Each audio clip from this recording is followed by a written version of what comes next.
Hello बच्चों, आज की क्लास में देखिए मैं ऑर्गेनिक का सेकंड लेक्चर लेके आया हूं जिसमें मैं आपको एरोमेटिसिटी पढ़ाऊंगा। टॉपिक को स्टार्ट करने से पहले मैं आपको दिखाना चाहता हूं कि आपके बोर्ड मतलब इस बोर्ड पे तीन कुछ एग्जाम्पल लिखे हैं। बहुत सारे एग्जाम्पल हो सकते हैं पर तीन यहाँ पे कुछ क्वेश्चंस लिखे हुए हैं। आप देख सकते हैं ये इसी टॉपिक से रिलेटेड है। क्वेश्चन को ध्यान से एक बार पढ़ते हैं। सॉल्व अभी नहीं करेंगे, सॉल्व हम लेक्चर के बाद करेंगे और इवन आप खुद से इन क्वेश्चंस को ट्राई कर पाएंगे। जैसा कि क्वेश्चन लिखा है, एग्जामिन द एरोमेटिक स्ट्रक्चर, मतलब हमें बताना है कि इन चारों स्ट्रक्चर में से और aromatic structure in aromatic compound कौन सा है। ऐसे ही आपका सेकंड क्वेश्चन में भी सेम एरोमेटिक कंपाउंड हमसे पूछ रहा है। अब हमें नहीं पता अभी एरोमेटिक कंपाउंड किसे बोलना है और किसे नहीं बोलना है। लास्ट स्ट्रक्चर में आपसे मतलब लास्ट क्वेश्चन में पूछता है नॉन एरोमेटिक कंपाउंड्स इनमें से कौन सा है। तो कहने का मतलब हुआ आज का जो टाइटल है वो आपके लिए बहुत इंटरेस्टिंग होने वाला है। कई सारे एग्जामिनेशंस में ये बहुत कॉमन क्वेश्चन होता है जिसे आप बखूबी और आराम से सीखेंगे।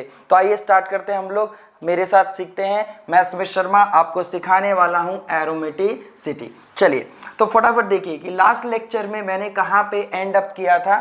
मैंने आपको बताया था कि जो आपके साइक्लिक कंपाउंड्स होते हैं, मोस्टली ऑर्गेनिक कंपाउंड दो टाइप के होते हैं, एक क्लोज्ड रिंग वाले और एक होते हैं आपके साइक्लिक। तो मैं आपको बताता हूं कि ये प्रॉपर्टी जो है वो साइक्लिक कंपाउंड्स के लिए है। किसके लिए है? साइक्लिक कंपाउंड्स के लिए। तो पूरी इंफॉर्मेशन आइए लेते हैं और वीडियो को अच्छे से स्टार्ट करते हैं। तो देखो ये आपके ऑर्गेनिक कंपाउंड है, ठीक है। पूरा क्लासिफिकेशन मैं लास्ट लेक्चर में दे चुका हूं, ठीक है। अगर आपने नहीं देखा तो आप देखिए जीओसी का फर्स्ट लेक्चर, मैंने इसमें आपके वीडियो के डिस्क्रिप्शन बॉक्स में लिंक दे रखा है। ओके, सो साइक्लिक ऑर्गेनिक कंपाउंड्स बेसिकली हमने देखे सर दो टाइप के होते हैं। एक को हमने बोला था एलिसाइक्लिक, और जो दूसरा था वो था एरोमेटिक। आपको जरूर ये वाला वर्ड याद होगा। तो आज की क्लास में इसी को तो क्लियर करना है कि सर ये एरोमेटिक है क्या, किन कंपाउंड्स को मैं एरोमेटिक बोलूं या किन कंपाउंड्स को मैं एरोमेटिक ना बोलूं। तो नॉर्मली हमें एरोमेटिक सीखना है, साथ ही साथ एलिसाइक्लिक कंपाउंड्स आपके अगर मैं फर्दर डिवाइड करता हूं इस टॉपिक के बेसिस पे, तो इस टॉपिक के बेसिस पे इनको एंटी एरोमेटिक की कैटेगरी में रखा जाएगा या फिर नॉन एरोमेटिक की कैटेगरी में रखा जाएगा। मेन फोकस्ड पार्ट ये है हमारा कि ऑर्गेनिक कंपाउंड जो साइक्लिक वाले हैं, जो क्लोज रिंग हैं, जो बिल्कुल लूप फॉर्म में होते हैं, तो उनको दो कैटेगरी में डिवाइड किया है, एलिसाइक्लिक और एरोमेटिक। एलिसाइक्लिक और एरोमेटिक। तो हम लोग एलिसाइक्लिक का part anti aromatic, non aromatic और एरोमेटिसिटी यानी कि एरोमेटिक कैरेक्टर के बेसिस पे पूरा का पूरा पढ़ने वाले हैं, ठीक। हालांकि आप कंफ्यूज मत होइएगा क्योंकि साइक्लिक आपके होमोसाइक्लिक होते हैं, हेट्रोसाइक्लिक भी होते हैं, ठीक है। तो मैंने आपको आज के टॉपिक के बेसिस पे आपको डिवीजन बताया। तो स्टार्ट करते हैं एरोमेटिसिटी के बेसिस पे एरोमेटिक कैरेक्टर। चलिए तो सबसे पहले किन कंपाउंड्स को हम एरोमेटिक बोलेंगे और किन्हें नहीं, तो टाइटल डाल लेते हैं एरोमेटिक कंपाउंड्स। इसके कुछ रूल्स होते हैं, कुछ तरीके हैं जिनके बेसिस पे हम कंपाउंड की एरोमेटिसिटी चेक करते हैं, ठीक। A compound is said to be aromatic if it satisfy the following conditions.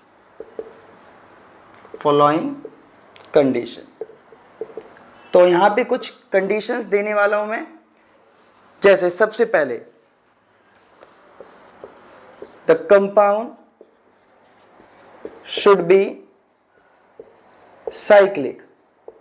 भाई वो कंपाउंड बिल्कुल क्लोज रिंग होना चाहिए, बिल्कुल बंद होना चाहिए, ठीक है, क्लोज्ड रिंग फॉर्म, ठीक है, क्लोज रिंग होनी चाहिए। तो पहली कंडीशन ध्यान देना, कुछ कंडीशंस हैं, वो सारी कंडीशंस अगर वो कंपाउंड फॉलो करता है तो शायद उस कंपाउंड को हम क्या बोलेंगे, एरोमेटिक की कैटेगरी में रखेंगे। क्योंकि आगे ऑर्गेनिक को सीखने से पहले ये क्लियर कर लेना जरूरी है कि सर एरोमेटिक का मतलब क्या है। तो फर्स्ट कंडीशन देखिए आपने, सेकंड देखिए,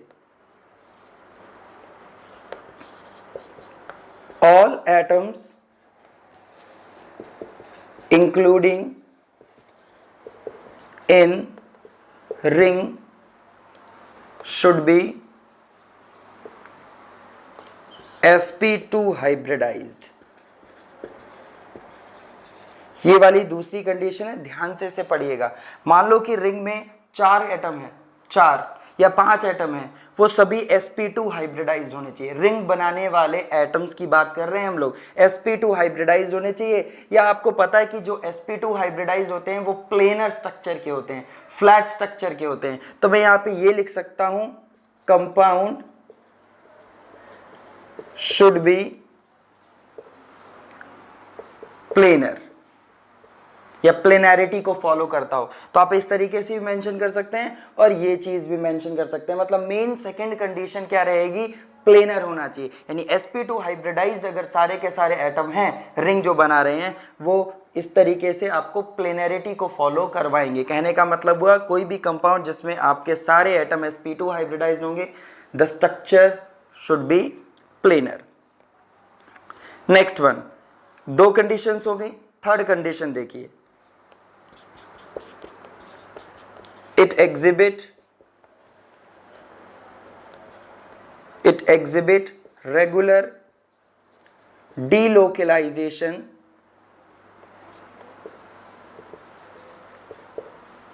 ये वर्ड अभी ध्यान से बताता हूं।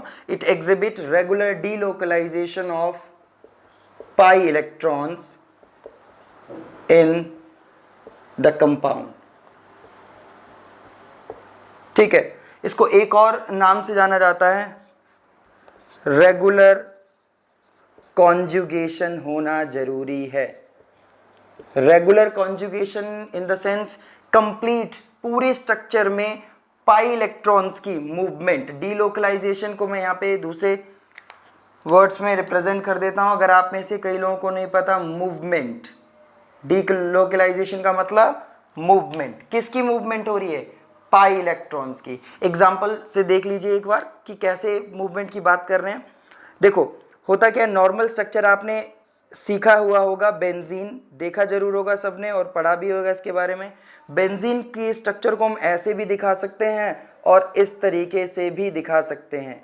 इस तरीके से देखिए, दोनों स्ट्रक्चर बेंजीन है, लेकिन दोनों में एक रिलेशन सा नजर आ रहा होगा कि सर दोनों ही बेंजीन है, कोई अलग तो है नहीं इसमें। बट आप देख सकते हैं यहाँ पे मैंने पाई बॉन्ड दिखाया, बट यहाँ पे मैंने सिग्मा दिखाया हुआ है। तो यहाँ सिग्मा दिखाया, यहाँ पे पाई, मतलब पोजीशंस अगर मैं बदल दूं, जैसे ये वाला पाई बॉन्ड अगर इधर आ जाए तो इस वाले को आगे जाना पड़ेगा, इस वाले को फिर नेक्स्ट में शिफ्ट होना चाहिए। तो इस तरीके से वापस एक स्ट्रक्चर आ जाएगी जो कि बिल्कुल पहले जैसी होगी। बट नई स्ट्रक्चर में क्या हुआ, पुरानी स्ट्रक्चर में मूवमेंट हुआ, तब नई स्ट्रक्चर बनी। तो इस मूवमेंट में आप देख सकते हैं पाई इलेक्ट्रॉन्स एक जगह से दूसरी जगह शिफ्ट हो रहे हैं, मतलब इधर उधर भाग रहे हैं। ठीक, तो इसमें क्या होता है, रेगुलर कंजुगेशन का मतलब होता है पूरे स्ट्रक्चर में रेजोनेंस होना। इसे रेजोनेंस कहा जाता है, movement of pi electron in organic compound. तो ऑर्गेनिक कंपाउंड के पूरे सिस्टम में क्या हो रहा है, लगातार पाई इलेक्ट्रॉन्स चलते जा रहे हैं, घूमते जा रहे हैं, घूमते जा रहे हैं, शिफ्ट हो रहे हैं। तो इसको रेजोनेंस या हम लोग कॉन्जुगेशन का नाम देते हैं। तो अब ये अलग अलग तरीके के होते हैं। जैसे आपने देखा इस स्ट्रक्चर में सिग्मा है, ठीक है, फिर पाई आ गया, फिर सिग्मा बॉन्ड है, फिर पाई बॉन्ड है। तो ऐसे भी हम बोल सकते हैं pi bond, sigma bond, pi bond, ये रेजोनेंस पॉसिबल है। ठीक है, इसके अलावा ऐसा भी कई स्ट्रक्चर में होता है कि पाई बॉन्ड मूव करता है, फिर सिग्मा, और उसके बाद पॉजिटिव चार्ज आ जाता है, पॉजिटिव चार्ज। आराम से देखिएगा, आराम से एग्जांपल से समझ आएगा आपको। पॉजिटिव चार्ज जिसे मैं बोल सकता हूं एम्प्टी पी ऑर्बिटल। तो एम्प्टी पी ऑर्बिटल भी कॉन्जुगेशन में इन्वॉल्व होता है। ठीक है, इन सभी के एक एक एग्जांपल दूंगा, पहले मैं लिख देता हूं। ठीक है, इसके अलावा आपका पाई इलेक्ट्रॉन जो है सिग्मा और नेगेटिव यानी कि लोन पेयर, अगर फ्री इलेक्ट्रॉन पेयर या नेगेटिव चार्ज अवेलेबल है तो उसके साथ भी रेजोनेंस में इंक्लूड होते हैं। अब 3 कंडीशंस लिखिए, फिर मैं इनके एग्जांपल आपको मतलब बताता हूं ताकि आप बहुत अच्छे से समझें कि रेगुलर कॉन्जुगेशन का मतलब क्या है।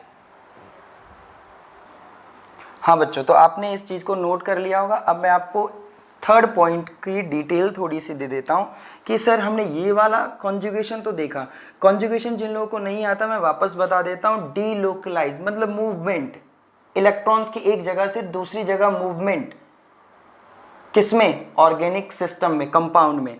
अब देखो सेकंड, ये पाई, सिग्मा और पॉजिटिव चार्ज कैसे रेजोनेंस में इन्वॉल्व है। मान लीजिए कि मेरे पास ये साइक्लिक एग्जांपल है, ठीक है, इसको समझाने के लिए नॉन साइक्लिक एग्जांपल भी आप ले सकते हैं। तो जैसे मान लो ये एग्जांपल है, सपोज पॉजिटिव चार्ज यहाँ पे है या ऊपर हो सकता है, तो देखिए पाई, पाई, सिग्मा और ये रहा आपका पॉजिटिव चार्ज, तो ये इधर मूव कर सकता है। तो ये पॉजिटिव चार्ज कहाँ आएगा? नेक्स्ट वाले स्ट्रक्चर में आएगा। कैसे नेक्स्ट वाले में आएगा देख सकते हैं आप, ये यहाँ इसका लॉस हुआ है ना, इस कार्बन के इलेक्ट्रॉन भी आगे शिफ्ट हो गए, तो ये पॉजिटिव यहाँ हो गया, तो पाई सिग्मा पॉजिटिव। तो इस तरीके से आप देख सकते हैं कि मूवमेंट में यहाँ पॉजिटिव चार्ज भी क्या है? इन्वॉल्व है। अच्छा, इसके अलावा आप देख सकते हैं नेक्स्ट जो एग्जाम्पल है इसके लिए, मतलब जो पाई, सिग्मा और लोन पेयर यानी नेगेटिव चार्ज वाला भी देख सकते हो। कई केसेस में लोन पेयर आएगा विदाउट नेगेटिव चार्ज और कई केसेस में नेगेटिव चार्ज भी होगा। तो एग्जाम्पल से आपको ये बात बहुत अच्छे से क्लियर होगी। सपोज ये मेरे पास एग्जाम्पल एक साइक्लिक सिस्टम है 3 कार्बन का और यहाँ पे लोन पेयर है, मतलब इलेक्ट्रॉन पेयर है विद नेगेटिव चार्ज, मतलब इस कार्बन ने किसी से इलेक्ट्रॉन ले रखा है एक।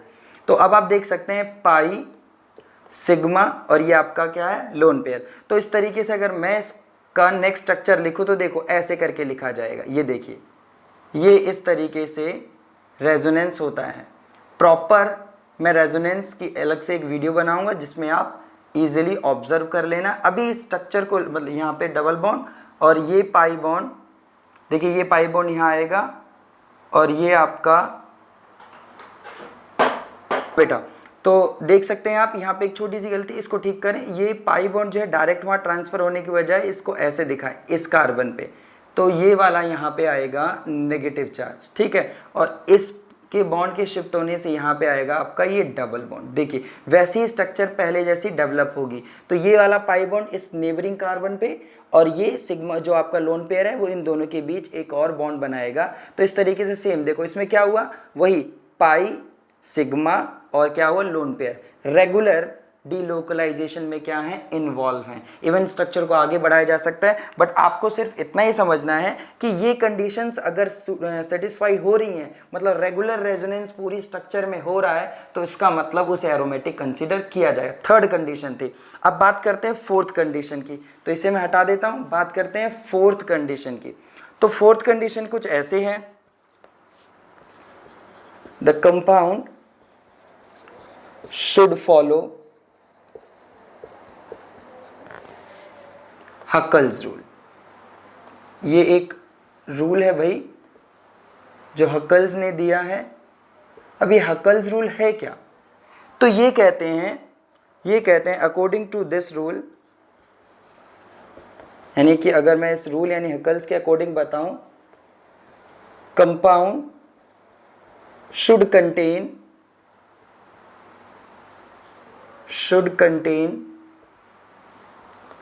4n+2 pi electron. बहुत सिंपल है, सीधा है, जरा ध्यान दीजिए। ये कहते हैं कि कंपाउंड को जब भी एरोमेटिक माना जाएगा जब उस कंपाउंड के अंदर इतने पाई इलेक्ट्रॉन होंगे। मतलब इतने पाई इलेक्ट्रॉन का साफ मतलब हुआ कि यहाँ पे n की वैल्यू जो है 0 से 1 2 3 4 इस तरीके से कंटिन्यू चलती जाएगी, होल नंबर। तो अगर मान लो मैं बात कर रहा हूँ पाई इलेक्ट्रॉन्स की, तो जब n की वैल्यू 0 होगी, आप देख सकते हैं जब n की वैल्यू 0 डालेंगे तो आपके पाई इलेक्ट्रॉन कितने आएंगे? 2 पाई इलेक्ट्रॉन। आप अलग अलग वैल्यूज डाल के फाइंड आउट कर सकते हैं। आप अगर यहाँ पे 1 डालेंगे तो देखिए आपका 6 हो जाएगा। तो अगर आप 1 डालेंगे तो आपकी वैल्यू हो जाएगी मतलब 6 पाई इलेक्ट्रॉन्स। इसके अलावा अगर आप 2 डालेंगे तो देख सकते हैं आप कितनी वैल्यू हो जाएगी? It is 10 pi electron. इस तरीके से आप अलग अलग वैल्यू डाल करके अपना आंसर निकाल सकते हैं 14 नेक्स्ट के लिए, और ये आपका रेगुलर फॉर्म में आप निकाल लेंगे आगे, ठीक है। इसी तरीके से आगे चलता चला जाएगा। तो अब देखना ये है कि अगर आपके कंपाउंड में 2, 6, 10, 14 या इसके आगे जो इसी फॉर्मूले को फॉलो करते हुए इलेक्ट्रॉन आएंगे, इनको अगर ये इलेक्ट्रॉन हैं आपके कंपाउंड में, अगर ये इनमें से कोई इलेक्ट्रॉन है आपके कंपाउंड में, तो हम कहेंगे कि वो एरोमेटिक है, या मैं ये कह सकता हूँ कि वो हकल्स रूल को फॉलो कर रहा है। समझ आया सबको?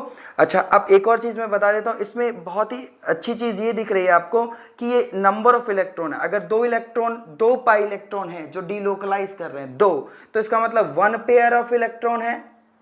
अगर 2 इलेक्ट्रॉन है तो ये कितना पेयर हुआ? 1 पेयर ऑफ इलेक्ट्रॉन है पाई, ठीक है। यहाँ पे मैं कितना ये दिखा सकता हूँ, 6 का मतलब 3 पेयर होता है, 3 पेयर ऑफ इलेक्ट्रॉन। 10 का मतलब कितने? 5 पेयर ऑफ इलेक्ट्रॉन। और इसी तरीके से अब आप समझ चुके होंगे कि मैं क्या बताना चाहता हूं। यहां पे एक शॉर्ट ट्रिक बता रहा हूं कि आप क्या देखें कि अगर आपके कंपाउंड में odd number of paired electrons है, ऑड नंबर ऑफ मतलब ऑड पेयर ऑफ इलेक्ट्रॉन लिख सकता हूं सीधा, पेयर ऑफ इलेक्ट्रॉन अगर हैं तो वो हकल्स रूल को फॉलो कर रहा है, मतलब फोर्थ कंडीशन सेटिस्फाइड होगी और वो कंपाउंड कैसा होगा? एरोमेटिक होगा। वो कंपाउंड कैसा होगा? एरोमेटिक होगा। अब लास्ट, चारों कंडीशंस में से अगर कोई भी एक कंडीशन फॉलो नहीं होती है तो क्या उसे कंसीडर किया जाएगा एरोमेटिक या नहीं? तो अब मैं आपको बता देता हूं कि चारों कंडीशंस ही फुलफिल होनी चाहिए। आपका कंपाउंड साइक्लिक होना चाहिए, मतलब क्लोज्ड रिंग होना चाहिए। दूसरा, वो प्लेनर होना चाहिए, मतलब हर एक एटम जो उस रिंग के अंदर आ रहा है वो sp2 हाइब्रिडाइज्ड होना चाहिए। थर्ड कंडीशन क्या थी? उसमें प्रॉपर कंजुगेशन यानी कि कंटिन्यूअस कंजुगेशन होना चाहिए, रेगुलर रेजोनेंस उसमें हो, मूवमेंट ऑफ इलेक्ट्रॉन्स हो ओवर द सिस्टम। इसके अलावा लास्ट कंडीशन ये भी फुलफिल होनी चाहिए कि मतलब उस कंपाउंड में 4n+2 पाई इलेक्ट्रॉन होने चाहिए, मतलब ये इलेक्ट्रॉन्स, या सीधे ही आप ये भी बोल सकते हो उसमें ऑड पेयर ऑफ इलेक्ट्रॉन्स होने चाहिए। ये हुई कंडीशन किसके लिए? एरोमेटिक के लिए। तो फटाफट से चेक कर लें, फिर आइए देखते हैं एंटी एरोमेटिक के लिए क्या कंडीशंस हैं। हाँ बच्चों, तो देखो मैंने यहाँ पे एंटी एरोमेटिक कंपाउंड्स के कुछ कैरेक्टरिस्टिक्स लिख दिए फटाफट। तो आप देख सकते हैं सबसे पहला कि कंपाउंड साइक्लिक होना चाहिए, वही क्लोज रिंग स्ट्रक्चर होना चाहिए, प्लेनर, हर एक कार्बन sp2 हाइब्रिडाइज्ड होना चाहिए, प्लेनैरिटी फॉलो होगा। इसके अलावा कॉन्टिन्यूस डीलोकलाइजेशन, तो पहले तीनों ही आप देख के कहेंगे सर ये तो एरोमेटिक वाले ही कैरेक्टर हैं, इसमें सिर्फ एक ही कैरेक्टर अलग होता है। वहां पे इलेक्ट्रॉन्स कितने थे? 4n+2 pi electrons. और यहां पे आप देख सकते हैं अगर कंपाउंड के अंदर 4n+2 पाई इलेक्ट्रॉन है तो मैं उसे क्या कहूंगा कि वो तो कैसा है? एरोमेटिक है। लेकिन अगर उसमें सिर्फ 4n पाई इलेक्ट्रॉन्स हैं, 4n पाई इलेक्ट्रॉन्स हैं, तो मैं उसे किस कैटेगरी में डालूंगा? Anti aromatic. इसका एक बार चेक कर लेते हैं। n की वैल्यू यहाँ भी 0 1 2 3 इस तरीके से होती है, और आप देख सकते हैं अगर कि n की वैल्यू आप 0 प्लेस करेंगे तो आपका 0 ही पाई इलेक्ट्रॉन होगा, ठीक है, जो कि नहीं पॉसिबल है। 1 की वैल्यू अगर आप डालते हैं तो 1 अगर यहाँ पे लिखेंगे तो 4 पाई इलेक्ट्रॉन। फटाफट देखिए 2 अगर यहाँ पे प्लेस करते हैं तो आप 8। एक छोटी सी चीज़ आपको दिखानी है और वो आप समझ चुके होंगे क्या। यहाँ पे आप देख सकते हैं जो इलेक्ट्रॉन्स की संख्या आ रही है वो इवन आ रही है, ठीक है। यहाँ पे आप देख सकते हैं ये क्या आपका, ये 2 पेयर ऑफ इलेक्ट्रॉन है भाई।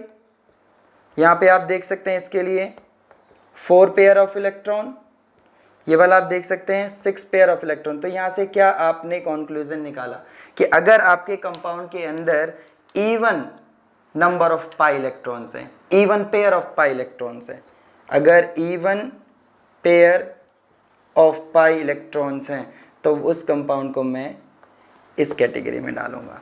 ये शॉर्ट फॉर्म होता है जिसमें शॉर्ट ट्रिक है एक्चुअली हम बोल सकते हैं कि जिसमें आप चेक कर सकते हैं एंटी एरोमेटिक के लिए, एंटी एरोमेटिक।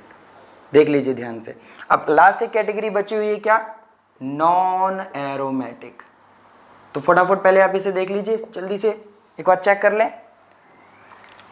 देख लिया होगा सबने?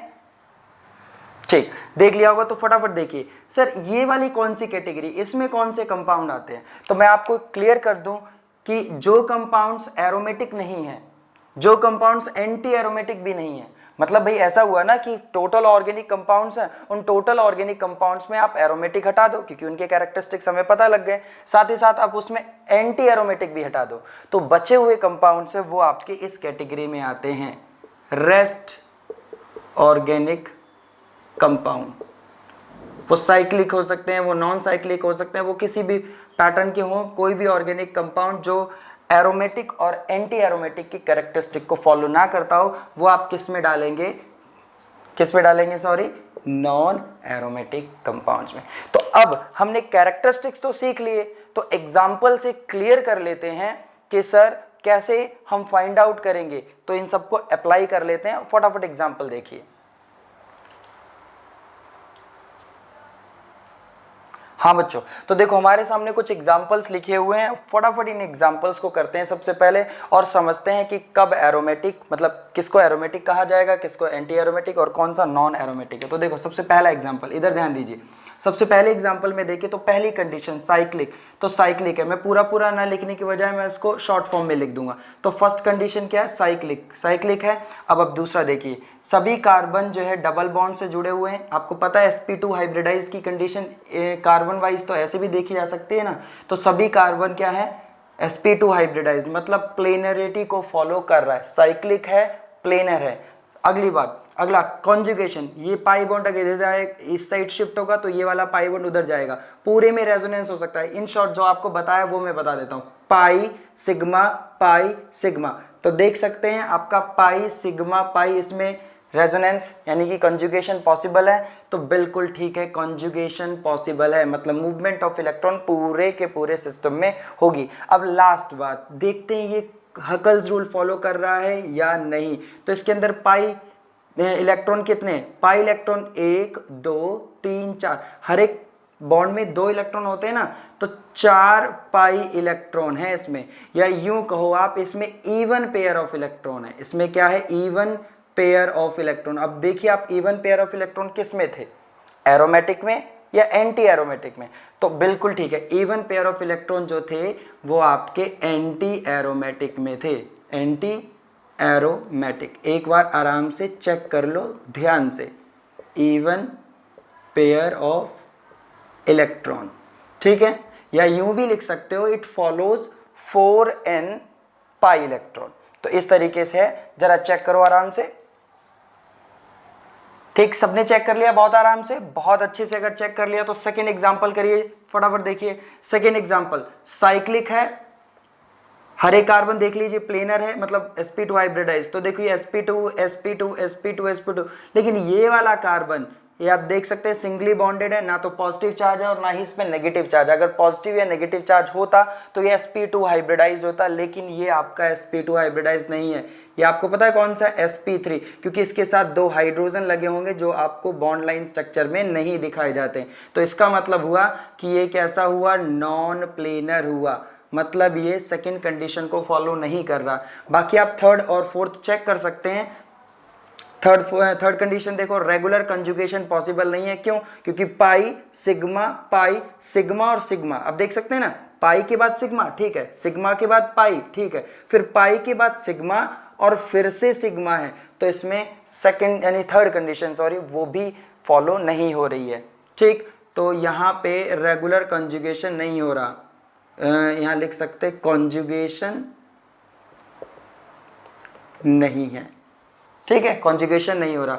लास्ट आप देख सकते हैं पेयर ऑफ इलेक्ट्रॉन के, अब सीधा आप चेक करें, नॉन प्लेनर है, मतलब नॉन प्लेनर है, ये कॉन्जुगेशन नहीं हो रहा है, तो ना तो ये एरोमेटिक में आएगा और ना ही ये एंटी एरोमेटिक में आएगा, क्योंकि दोनों ही केसेस में कॉन्जुगेशन भी होना चाहिए और प्लेनैरिटी होनी चाहिए, लेकिन नहीं हो रहा। तो फोर्थ कंडीशन को आप बिल्कुल भी चेक मत कीजिए और सीधा ही कहिए कि भाई ये तो नॉन एरोमेटिक है। कैसा है, नॉन एरोमेटिक। फटाफट चेक करें, फिर नेक्स्ट चलते हैं, ध्यान से देखिएगा, ध्यान से।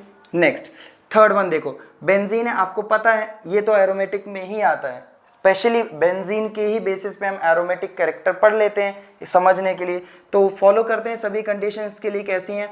तो साइक्लिक है, क्लोज रिंग है, सभी कार्बन देखिए sp2 हाइब्रिडाइज्ड है, बिल्कुल प्लेनर है। इसके अलावा आप देख सकते हैं कॉन्जुगेशन पाई सिग्मा पाई, तो अल्टरनेट आप देख सकते हैं ना, बिल्कुल इसका मतलब रेगुलर कॉन्जुगेशन है, कॉन्जुगेशन को फॉलो कर रहा है। इसके अलावा आप देख सकते हैं पेयर ऑफ इलेक्ट्रॉन या total number of pi electron. तो पाई इलेक्ट्रॉन देखो 1 2 3 4 5 6, यानी कि 6 पाई इलेक्ट्रॉन आप देख रहे हैं एरोमेटिक को फॉलो कर रहा है, या मैं यूं कहूं तो ऑड नंबर ऑफ या ऑड पेयर ऑफ इलेक्ट्रॉन। तो आप समझ गए हैं, ज़्यादा टाइम नहीं लगाते हैं, और ये आपका है क्या, ये एरोमेटिक की कैटेगरी में आता है। नेक्स्ट एग्जाम्पल, नेक्स्ट फटाफट देखो। अब नेक्स्ट एग्जाम्पल को देखें तो भाई चेक करते हैं, साइक्लिक है, प्लेनर, तो सभी कार्बन sp2 हाइब्रिडाइज्ड है। एंड व्हाट अबाउट दिस, ये कार्बन भी sp2 हाइब्रिडाइज्ड। ध्यान देना, पॉजिटिव चार्ज है, p ऑर्बिटल है, और अगर नेगेटिव भी होता तो भी sp2 हाइब्रिडाइज्ड होता, क्योंकि उसका एक p ऑर्बिटल परपेंडिकुलर होता है इस पूरे, जैसे इस प्लेन के परपेंडिकुलर होगा ऊपर और नीचे। तो अभी हमारी कंडीशन जो है वो है प्लेनर, कोई प्रॉब्लम नहीं है, प्लेनर। ठीक, यहाँ पे आप देखो कंजुगेशन चेक करते हैं, सिग्मा पाई, सॉरी सिग्मा क्यों, ये तो पाई है ना, pi sigma pi sigma pi sigma positive sigma pi. अब देख सकते हैं ना, तो इसका मतलब ये हुआ कि सर ये रेगुलर कॉन्जुगेशन को फॉलो करेगा, तो थर्ड कंडीशन भी अप्लाइड है। अब बात करते हैं फोर्थ कंडीशन, तो पेयर ऑफ इलेक्ट्रॉन काउंट कर लो, 1 2 3, सीधा पेयर काउंट करते हैं ना, तो 3 पेयर है ना, मतलब ऑड है, ऑड पेयर ऑफ इलेक्ट्रॉन है ना, तो किस में आएगा, एरोमेटिक। अब आपकी मर्जी, आप ऑड इवन के अकॉर्डिंग देखना चाहते हैं तो वैसे देख सकते हैं, नहीं तो आप अगर नॉर्मल नंबर ऑफ इलेक्ट्रॉन की बेसिस पे देखना चाहते हैं, जो आपको पीछे मैंने लिखवाए हैं, आप वहां से भी चेक कर सकते हैं। अगर 2 4 8 अगर इस तरीके से होता तो आप समझ जाते, मतलब 2 4 8 अगर इस तरीके से होता तो आपका एंटी एरोमेटिक होता, और अगर आपका नॉर्मल आपका कहाँ से स्टार्ट होता, सॉरी 2 तो उसमें आता है, तो अगर आपका 6 2 6 10 है ना, और 14 आप पीछे देख सकते हैं, ये सारे के सारे आपके एरोमेटिक में आते हैं। लास्ट मतलब फिफ्थ, पहली रो का लास्ट आपका फिफ्थ चेक करें, तो इसमें भी सब कुछ दिखाई दे रहा है सर। अब तो हम आराम से कर सकते हैं, साइक्लिक है, प्लेनर नहीं है, क्योंकि ये कार्बन sp3 हाइब्रिडाइज्ड है, देखिए ये वाला कार्बन, तो ये प्लेनर नहीं है, नॉट प्लेनर, या सीधा लिख सकते हैं non planar. Second condition follow नहीं हो रही है। अब आप सीधे ही बता सकते हैं सर, और पेयर ऑफ इलेक्ट्रॉन्स भी देखने की जरूरत नहीं, कॉन्जुगेशन भी देखने की जरूरत नहीं है, आप सीधे ही बता दें कि सर ये कंडीशन फॉलो नहीं हो रही है, इसका मतलब ये कैसा हुआ, नॉन एरोमेटिक। डन। हाँ बच्चों, तो अब 6 पे आ जाओ, जल्दी से रिचार्ज हो रहा, फटाफट देखो। 6 साइक्लिक है, ध्यान से देखिए, प्लेनरिटी चेक करते हैं, सारे के सारे sp2 हाइब्रिडाइज्ड हैं। इवन ये जो चार्ज है आपका, यहाँ पे p ऑर्बिटल जो है परपेंडिकुलर, वो आपका जिसपे लोन पेयर है, तो ये कार्बन भी sp2 हाइब्रिडाइज्ड होता है, मतलब प्लेनरिटी को फॉलो करेगा ये वाला कार्बन। इसके अलावा आप देख सकते हैं कि कॉन्जुगेशन चेक करें, तो पाई सिग्मा लोन पेयर सिग्मा, इसका मतलब सर कॉन्जुगेशन है, पूरे में रेजोनेंस हो सकता है, पूरे में पाई इलेक्ट्रॉन्स मूव कर सकते हैं, मतलब पूरे सिस्टम में। साथ ही साथ आप इलेक्ट्रॉन काउंट करते हैं, इलेक्ट्रॉन पेयर काउंट करते हैं, 1 पेयर 2 पेयर 3 पेयर, और यहाँ पे भी 1 पेयर होता है, तो इवन पेयर ऑफ इलेक्ट्रॉन है, इसका मतलब क्या हुआ, ये आपका हो गया एंटी एरोमेटिक। आप टोटल इलेक्ट्रॉन वैसे भी काउंट कर सकते हैं, 8 होंगे, देख सकते हैं, ठीक है, 8 पाई इलेक्ट्रॉन आप देख सकते हैं। चलिए नेक्स्ट वन फटाफट, ये भी आप बहुत इजीली कर पाएंगे जिस तरीके से आपने ये वाला किया। साइक्लिक है, प्लेनर है, सारे के सारे सारे कार्बन sp2 हाइब्रिडाइज्ड है, मतलब प्लेनर है। इसके अलावा आप देख सकते हैं कॉन्जुगेशन, प्रॉपर कॉन्जुगेशन होगा, पाई सिग्मा पॉजिटिव सिग्मा, देख सकते हैं, तो बिल्कुल इसमें कॉन्जुगेशन होगा, और ये आपका ठीक है। इसके अलावा आप पेयर ऑफ इलेक्ट्रॉन देखो, ऑड पेयर ऑफ इलेक्ट्रॉन है, ऑड पेयर ऑफ इलेक्ट्रॉन है, मतलब 2 इलेक्ट्रॉन किस में आते हैं, एरोमेटिक की कैटेगरी में आते हैं, तो ये वाली कंडीशन इसी किस में आ जाता है, आपका एरोमेटिक में आ जाता है। ये नॉर्मली जब हम आगे सीखेंगे ऑर्गेनिक, तब इसको हम बताएंगे कि ये फिनॉल होता है, और अभी मैंने बता दिया कंपाउंड फिनॉल है। इसमें आप देखिए, आप इन सबको देखिए, ये जो कार्बन कंपाउंड है, अभी आप ऊपर कोई ग्रुप लगा है उसे ध्यान मत दीजिएगा, इसमें आप देख सकते हैं पाई सिग्मा कॉन्जुगेशन पूरा है, सिस्टम साइक्लिक है, सारे कार्बन sp2 हाइब्रिडाइज्ड हैं, साथ ही साथ ये बेंजीन का ही डेरिवेटिव है, आप देख सकते हैं, आप सीधे ही यहाँ पे लिख सकते हैं एरोमेटिक, सारी कंडीशंस उसी की फॉलो होंगी इसमें। हाँ, ऊपर जो ग्रुप लगा है उसके अभी लोन पेयर है, उससे कोई भी आप रिलेट नहीं करेंगे, सिर्फ और सिर्फ सिस्टम के देखिए, सिस्टम के पार्ट को देखिए कि वो किस तरीके से बिहेव कर रहा है। 9th देखिए, 9th में साइक्लिक दिख रहा है, सभी कार्बन sp2 हाइब्रिडाइज्ड है, पॉजिटिव चार्ज इन पे sp2 हाइब्रिडाइज्ड है, प्लेनरिटी को फॉलो कर रहा है, कॉन्जुगेशन देखिए, पाई सिग्मा पॉजिटिव पाई, मतलब सिग्मा, तो अल्टरनेट है, इसका मतलब कॉन्जुगेशन फॉलो होगा। साथ ही साथ अब एक और चीज देख सकते हैं, नंबर ऑफ इलेक्ट्रॉन। सर फिर से 2 इलेक्ट्रॉन यानी कि 1 पेयर ऑड आ रहा है, मतलब क्या हुआ ये? यस, एरोमेटिक हो गया। नेक्स्ट चेक करते हैं। नेक्स्ट वन साइक्लिक है। प्लेनरिटी देख सकते हैं, ये सभी कार्बन sp2 हाइब्रिडाइज है, लेकिन यहाँ वाला कार्बन sp2 हाइब्रिडाइज नहीं है, मतलब नॉन प्लेनर हुआ। क्या हुआ? नॉन प्लेनर हुआ। ठीक है, ध्यान से देख लीजिए, नॉन प्लेनर हो गया। अब आप नेक्स्ट चेक कीजिए, जैसे ही नॉन प्लेनर होता है इसके अलावा आप कॉन्जुगेशन ही नहीं लिख पाएंगे, क्योंकि अगर कॉन्जुगेशन में देखेंगे तो pi sigma positive sigma pi sigma sigma, नहीं, कॉन्जुगेशन नहीं हो रहा। नॉन कॉन्जुगेटेड भी लिख सकता हूँ, कॉन्जुगेटेड सीधा सा बोल दूँ क्या है? नॉन एरोमेटिक है। कैसा है? Non aromatic. ना ही आपका एंटी एरोमेटिक में आ रहा है और ना ही आपका एरोमेटिक में आ रहा है। अगला देखिए बेटा, ये जो कंपाउंड सामने लिखा हुआ है ना, जिसमें ऑक्सीजन बाहर की तरफ निकले, इनको एक्सोसाइक्लिक कहा जाता है। क्या कहते हैं? एक्सोसाइक्लिक। चलो, नाम से हमें इतना खास मतलब नहीं, आप देखिए कैसे सॉल्व करना है। इस एक्सोसाइक्लिक कंपाउंड को थोड़ा सा चेंज करना पड़ेगा, फिर आप इसे आराम से देख सकते हैं। ये जो पाई बॉन्ड है ना, ये पाई बॉन्ड ये ऑक्सीजन खींच लेगा। क्यों? क्योंकि ये मोर इलेक्ट्रोनेगेटिव है। तो आप क्या करें, इसकी कॉन्जुगेशन मतलब इसका एरोमेटिक कैरेक्टर बताने के लिए आप क्या करें, इसको इस फॉर्म में लिख सकते हैं। देखो ध्यान से चेक करो, ये इलेक्ट्रॉन पेयर उसने पूरा खींच लिया। क्यों खींच लिया? क्योंकि वो ज़्यादा इलेक्ट्रोनेगेटिव है। अब ये इस टाइप का फॉर्मेट बन गया। अब देख सकते हैं इस कार्बन पे पॉजिटिव चार्ज आ गया। अब आप इस रिंग के थ्रू अपना आंसर दे दीजिए। ये जो रिंग आपको दिखाई दे रही है, इसके थ्रू अपना आंसर दीजिए। उसके पेयर ऑफ इलेक्ट्रॉन बिल्कुल काउंट करने की जरूरत नहीं। तो देखो, पाई मतलब पहले साइक्लिक, प्लेनर देखो, सारे कार्बन sp2 हाइब्रिडाइज्ड हैं। कॉन्जुगेशन भी होगा, pi sigma positive sigma pi, alternate है सारे। तो इसका मतलब हुआ ये कि कॉन्जुगेशन होगा। 2 पेयर ऑफ मतलब 2 इलेक्ट्रॉन मतलब 1 पेयर, ऑड है ना, तो ये क्या होगा? Odd pair of electron. So कौन सा हुआ? एरोमेटिक। डन। अगर आपने उधर की कर ली हो तो मैं इसको रब कर देता हूँ ताकि आपको मैं क्लियर यहाँ पे दिखा सकूँ। ठीक है, ये मैं हटा देता हूँ यहाँ से सारे। चलिए तो फटाफट देखिए नेक्स्ट, ये एग्जाम्पल देखिए। अभी आपको नाम नहीं जानने हैं, नाम आपको ऑर्गेनिक में आगे हम सिखाएंगे। ठीक है, अभी आपको सिर्फ स्ट्रक्चर देखनी है। तो ये एक डब्बा सा यानी कि साइक्लोब्यूटेन है, जो भी कुछ बना हुआ है हमें नहीं पता अभी। हाँ, इतना जरूर दिख रहा है साइक्लिक है, तो साइक्लिक है। Planarity sp2 sp2 sp2 sp2, सारे sp2 हाइब्रिडाइज्ड हैं। मैंने कहा था पॉजिटिवली चार्ज या नेगेटिवली चार्ज हो, सारे sp2 हाइब्रिडाइज्ड हैं। डन। तो इसका मतलब हुआ ये कि ये आपका प्लेनरिटी को फॉलो कर रहा है। अब conjugation, pi sigma lone pair pi, सभी अल्टरनेट है। कॉन्जुगेशन पॉसिबल है, रेजोनेंस पूरे में हो सकता है। ये पूरा पाई इलेक्ट्रॉन अगर ये आगे जाएगा तो फिर आगे जाएगा, वो ऐसे करके आप पूरा का पूरा एक घूम सकता है। अब देखिए पेयर ऑफ इलेक्ट्रॉन, तो 1 2 मतलब 2 इलेक्ट्रॉन है, 1 पेयर 2 पेयर और 3 पेयर, ऑड है ना। ठीक है, ऑड पेयर है ना, odd pair of electron. Done. तो कैसा हुआ? एरोमेटिक हुआ।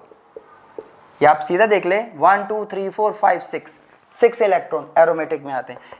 ये जो एग्जाम्पल सामने लिखे ना बेटा, ये वाले, ये चारों एग्जाम्पल मतलब ये 3 एग्जाम्पल, ये इनको कहते हैं fused ring compound. Fuse ring आप देख सकते हैं, ऐसा लग रहा है कि बेंजीन 2 आपस में जुड़ गए हैं, 2 कॉमन कार्बन से। यहाँ पे ऐसे 4 कॉमन कार्बन है 2 रिंग के बीच में, यहाँ 3 के बीच में जी 4 कॉमन कार्बन है। तो ये फ्यूज रिंग के कंपाउंड्स हैं। तो अब इन फ्यूज रिंग में कैसे बताएंगे? तो सेम है, पूरे में आप देखो पूरा साइक्लिक है, पूरा बंद है। प्लेनर, सभी कार्बन देखो sp2 हाइब्रिडाइज है, चेक कर लो। Conjugation sigma pi sigma alternate है, चेक कर सकते हो, पूरे में होगा, पूरे में रेजोनेंस हो सकता है, मतलब कॉन्जुगेशन है। अब इलेक्ट्रॉन पेयर काउंट कर लो, 1 2 3 4 5, ऑड पेयर ऑफ इलेक्ट्रॉन है। तो ऑड पेयर के लिए क्या था बताइए? बिल्कुल क्या था? एरोमेटिक। तो आपको मैं बताऊं, आप ध्यान से कीजिएगा, ये भी एरोमेटिक है, ये भी एरोमेटिक है, सेम एरोमेटिक आएगा, ध्यान से चेक कीजिएगा। यहाँ पे ये जो कंपाउंड है ना, इसे बोलते हैं बाइफिनाइल। देखो ये जो हमारे सामने कंपाउंड है इसे बाइफेनाइल कहते हैं। तो आप देख सकते हैं कि ये एक रिंग बेंजीन जैसी नजर आ रही है और ये वाली भी बेंजीन आपको नजर आ रही है। तो ये भी एरोमेटिक है और ये भी एरोमेटिक है। तो दोनों जो रिंग है वो फ्यूज्ड नहीं है। फ्यूज्ड रिंग में कॉमन कार्बन होते हैं, इसमें कोई कॉमन कार्बन नहीं है। तो ये भी एरोमेटिक सिस्टम है और ये भी। तो इस तरीके से पूरा बाइफेनाइल क्या कहलाएगा? एरोमेटिक कहलाएगा। ध्यान से ये एग्जाम्पल चेक करें और अब सीखते हैं इनके स्टेबिलिटी ऑर्डर। तो एक बार यहाँ पे देख लीजिए, मैं आपको स्टेबिलिटी ऑर्डर समझा देता हूँ कि स्टेबिलिटी ऑर्डर भी कई बार पूछ लेते हैं और उस पर बेस्ड क्वेश्चन आ जाते हैं। तो भाई स्टेबिलिटी ऑर्डर में आपको मैं क्लियर करूँ तो सबसे ज़्यादा स्टेबल कंपाउंड्स जो बताए गए हैं वो एरोमेटिक बताए जाते हैं कि वो कंपाउंड जो सबसे ज़्यादा स्टेबल होते हैं तो एरोमेटिक कंपाउंड्स हैं। साइक्लिक की बात चल रही है, ठीक है। और उसके बाद आपके नॉन एरोमेटिक होते हैं, नॉन एरोमेटिक। एंड लास्ट आप समझ गए होंगे एंटी एरोमेटिक। ये आप जरूर ऑर्डर याद रखें। जब कभी कोई पर्टिकुलर क्वेश्चन ऐसा हो जिसमें आपको अरेंज करना हो तो आप सबसे पहले उनका कैरेक्टर निकालिए, एरोमेटिसिटी के अकॉर्डिंग कैरेक्टर निकालिए कि अगर वो एरोमेटिक है तो सबसे पहले, अगर वो नॉन एरोमेटिक है तो उसके बाद, और सबसे कम यानी लीस्ट स्टेबल में आएगा एंटी एरोमेटिक। फटाफट चेक करते हैं और उसके बाद मैं आपको सिखाता हूँ अभी हेट्रोसाइक्लिक कंपाउंड्स के एरोमेटिक कैरेक्टर के बारे में। बच्चों देखो सामने की एग्जांपल है हेट्रोसाइक्लिक। सिखाने से पहले मैं आपको देखो इस एग्जांपल के बारे में एक छोटी सी बात बताऊं। ये 8 कार्बन का देख सकते हैं एक साइक्लिक कंपाउंड है। इसको साइक्लो, जो क्लोज रिंग कंपाउंड होते हैं साइक्लो लगाते हैं, साइक्लो ऑक्टा टेट्राइन, यानी कि 4 डबल बॉन्ड है इसलिए टेट्राइन। तो जो ये कंपाउंड दिखाया हुआ है ना, चेक करते हैं कि इसके ये किस कैटेगरी में आता है। अच्छा एग्जाम्पल है, एक्सेप्शनल केस है तो अलग से आपको सिखा देता हूँ। इसमें देखो क्या है, कंपाउंड दे रखा है जिसमें 8 कार्बन की एक रिंग बनी हुई है, 8 कार्बन की एक रिंग बनी हुई है जिसे साइक्लो ऑक्टा टेट्राइन कहा जाता है। टेट्राइन क्यों? क्योंकि 4 बार आपका डबल बॉन्ड है इसलिए टेट्राइन। तो अब देखते हैं इसका कैरेक्टर किस तरीके का है। देखो साइक्लिक है, चलिए सी लिख दिया साइक्लिक के लिए, ठीक है। इसके अलावा आप देख सकते हैं इसमें आपकी प्लेनरिटी है क्योंकि हर एक carbon doubly bonded double bond है, यानी डबल बॉन्ड से जुड़ा है, यानी sp2 हाइब्रिडाइज्ड है। तो ये हो गया आपका प्लेनर। क्लियर। अब इसके बाद अगर देखें आप तो इसमें pi sigma pi sigma pi sigma alternate है। अब आप समझ गए होंगे रेगुलर रेजोनेंस हो सकता है, मतलब कॉन्जुगेशन होगा। चेक करो इलेक्ट्रॉन पेयर कितने, एक पाई इलेक्ट्रॉन, एक पेयर, 2 पेयर, 3 पेयर, 4 पेयर, मतलब इवन पेयर है। कैसा है? Even pair. अब आपको पता है इवन पेयर किस में होते हैं? Anti aromatic. किसमें होते हैं? Anti aromatic. तो इस हिसाब से मुझे पता लगा कि सर ये जो एग्जाम्पल लिखा है ये एंटी एरोमेटिक का है, लेकिन भाई इसको कहा जाता है actually it is an non, it is a non, कैसा? Non aromatic.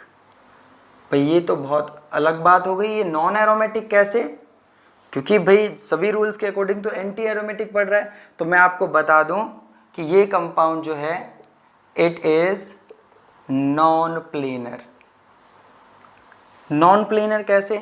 ये जो स्ट्रक्चर दिखाई है एक्चुअली ये ऐसे एग्जिस्ट करता है, ध्यान से देखिएगा। यही कंपाउंड इस फॉर्मेट में एग्जिस्ट करता है ऐसे। ध्यान से देखिएगा भाई, ये स्ट्रक्चर खतरनाक सी है इसकी। ये देखो, ये कार्बन गिन लेते हैं, 1 2 3 4 5 6 7 और 1 8। ये कॉर्नर पे भी कार्बन है। तो अब इसके मैं डबल बॉन्ड लगा देता हूँ। ये रहे आपका एक यहाँ, एक यहाँ और एक यहाँ। अब देख लिए उसी तरीके से pi sigma pi sigma pi sigma pi. अब आप देख सकते हैं कि 2 पार्ट्स इसके उठे हुए होते हैं, मतलब भी एक सिंगल प्लेन में लाई नहीं करेगा। तो इसीलिए इसे नॉन प्लेनर में डाला जाता है और ये कैसा कहलाता है? Non aromatic. अगर इन कंडीशंस के अकॉर्डिंग और इस स्ट्रक्चर को देख करके समझे तो ऐसा लगता है कि ये आपका एंटी एरोमेटिक है। तो प्लीज इस एग्जांपल को ध्यान रखिएगा, साइक्लो ऑक्टा टेट्राइन। आइए अब देखते हैं हेट्रोसाइक्लिक कंपाउंड्स का एरोमेटिक कैरेक्टर। आप जल्दी से इसे नोट कर लें बच्चों। देखो हेट्रोसाइक्लिक कंपाउंड मोस्ट कॉमन आप देख सकते हैं। हेट्रोसाइक्लिक किसे बोलते हैं? ऐसे कंपाउंड्स की रिंग जिसमें कोई और एटम आ जाए, हेट्रो एटम, जैसे आप देख सकते हैं कार्बन कार्बन कार्बन, यहाँ 4 कार्बन और 1 कार्बन की बजाय क्या है, नाइट्रोजन, तो हेट्रो एटम बोलते हैं और ऐसे कंपाउंड को हेट्रोसाइक्लिक कहते हैं। आपके सामने 4 एग्जाम्पल लिखे हैं, पायरोल, फ्यूरॉन, थायोफिन, पायरिडीन। नाम में इतना इंटरेस्ट नहीं है आपका, इस टॉपिक में आपको एरोमेटिसिटी चेक करनी है। तो सबसे पहले देखते हैं कि चारों कंपाउंड साइक्लिक हैं, एक साथ ही पढ़ लेते चारों के लिए। चारों कंपाउंड साइक्लिक है, देख सकते हैं क्लोज्ड रिंग है, ठीक है। अगर ये क्लोज्ड रिंग है आपके, तो आप एक और चीज देख सकते हैं उसके बाद, मतलब मैं लिख देता हूं ऑल आर साइक्लिक, डन। दूसरी चीज कौन सी चेक करनी थी, बताइए। हाँ बिल्कुल, रेगुलर कॉन्जुगेशन से पहले आपको देखना है प्लेनैरिटी। तो ये कार्बन sp2 sp2 sp2 और हर एक जितने भी एटम हैं, all atoms including nitrogen, oxygen, sulphur, ठीक है, आर sp2 हाइब्रिडाइज्ड। तो मतलब कैसे हैं, सारे के सारे कैसे हुए, कंपाउंड्स प्लेनर हुए, कैसे हुए, प्लेनर, ठीक। अब third condition, regular conjugation check कर लेते हैं, पाई सिग्मा। अब यहां पे नाइट्रोजन पे एक लोन पेयर होता है, 5 इलेक्ट्रॉन होते हैं ना इसके पास, तो 3 तो बॉन्डेड है, 3 पेयर बॉन्डेड, मतलब 3 इलेक्ट्रॉन बॉन्डेड है, एक इसके पास लोन पेयर है, जो कि शो नहीं किया था, मैंने आपको दिखा दिया। यानी कि इसके p ऑर्बिटल में, जो इसका p ऑर्बिटल है उसमें ये अनपेयर इलेक्ट्रॉन था। तो अब आप देख सकते हैं इस लोन पेयर को आप देख सकते हैं पाई के बाद सिग्मा, फिर लोन पेयर, फिर सिग्मा। तो ये कॉन्जुगेशन में क्या करेगा, यूज होगा। सेम इसके पास भी 2 पेयर ऑफ इलेक्ट्रॉन होते हैं, लेकिन इसमें सिर्फ एक ही पेयर ऑफ इलेक्ट्रॉन एक टाइम पे रेजोनेंस में पार्टिसिपेट कर सकता है, क्योंकि जो परपेंडिकुलर होगा, सपोज एक पेयर जो है आपका इस तरीके से इसके प्लेन में लाई कर रहा होगा, वो रेजोनेंस में इंक्लूड नहीं होगा। तो जो इस प्लेन के अबव और बिलो वाले प्लेन में लाई कर रहा है, तो वो इसका क्या होगा, आपका रेजोनेंस में पार्टिसिपेट करेगा। कहने का मतलब हुआ सिर्फ एक पेयर रेजोनेंस में क्या करेगा, पार्टिसिपेट करेगा, ठीक, ध्यान देंगे। सेम आपका थायोफिन में सल्फर पे भी 2 पेयर होते हैं, जिनमें से एक पेयर क्या करेगा, रेजोनेंस में पार्टिसिपेट कर सकता है, इस तरीके से पार्टिसिपेट कर सकता है। तो बिल्कुल ठीक है। साथ ही साथ लास्ट पायरिडीन में आपको मैं बता दूं, इसमें रेगुलर कॉन्जुगेशन होता है, लेकिन इसका लोन पेयर जो है वो पार्टिसिपेट नहीं करता है। It has also a lone pair, ठीक है। इसका लोन पेयर जो है आपका वो बॉन्डिंग में पार्टिसिपेट, मतलब रेजोनेंस में पार्टिसिपेट नहीं करता, ठीक, ध्यान दीजिएगा। क्यों, क्योंकि पाई सिग्मा ऑलरेडी कंजुगेशन में इन्वॉल्व है। तो यहां का ये लिख सकते हैं आप, अलग से इस बात को जरूर लिख लीजिएगा कि पायरिडीन में lone pair on nitrogen does not participate in conjugation. ये सिर्फ पायरिडीन के लिए मैंने आपको बताया, बाकी सभी केसेस में एक एक लोन पेयर आपका कंजुगेशन में पार्टिसिपेट करता है। तो मैं लिख सकता हूं रेगुलर कॉन्जुगेशन है, सभी में रेगुलर कॉन्जुगेशन है। लास्ट, क्या ये हकल्स रूल को फॉलो करते हैं, चेक कर लेते हैं क्या ये हकल्स रूल को फॉलो करते हैं। तो आप देख सकते हैं 1 2 3 4 इलेक्ट्रॉन पेयर मैं सीधे बोल सकता हूं, यहां पे आपका 4, 1 2 3 4 और ये गिनना मत भूलिएगा, यानी कि 6 इलेक्ट्रॉन, 6 पाई इलेक्ट्रॉन, ठीक, ये आपका हकल्स रूल फॉलो कर रहा है। सेम इसमें 1 2 3 4, इसके दोनों पेयर नहीं काउंट करने, सिर्फ एक पेयर काउंट करना है, तो 6 पाई इलेक्ट्रॉन्स इसके भी हैं। सेम आप देख सकते हैं 1 2 3 4 5 6, 6 पाई इलेक्ट्रॉन्स, और सेम आप इसमें 1 2 3 4 5 6, इसमें भी 6 पाई इलेक्ट्रॉन। आप देख सकते हैं सभी में ऑड पेयर ऑफ इलेक्ट्रॉन है, टोटल आपके सामने नजर आ रहे हैं। इसमें 3 पेयर हैं, इसमें 3 पेयर, सभी में 3 पेयर ऑफ इलेक्ट्रॉन है, मतलब ऑल फॉलोज हकल्स रूल। यानी कि अगर हकल्स रूल फॉलो हो रहा है तो इसका मतलब ये एरोमेटिक है, ठीक है, ऑल फॉलो हकल रूल्स, ठीक है। 6 पाई इलेक्ट्रॉन या फिर ऑड पेयर ऑफ इलेक्ट्रॉन के साथ। तो ध्यान से देखिएगा, अच्छे से आप चेक कर लीजिएगा। सारे के सारे जो हैं ये जो मैंने आपको दिखाए हैं, तो मैं लास्ट में लिख सकता हूं यहां पे all the above compounds heterocyclic जो हैं आर एरोमेटिक। अच्छे से देखिएगा, ध्यान से पढ़िएगा और हमारा आज का लेक्चर पूरा हो जाता है। ठीक, और नेक्स्ट क्लास में मैं आपको नेक्स्ट लेक्चर में आपको जीओसी के और भी नए नए अपडेट्स दूंगा। ठीक है, पढ़ते रहिए, खुश रहिए।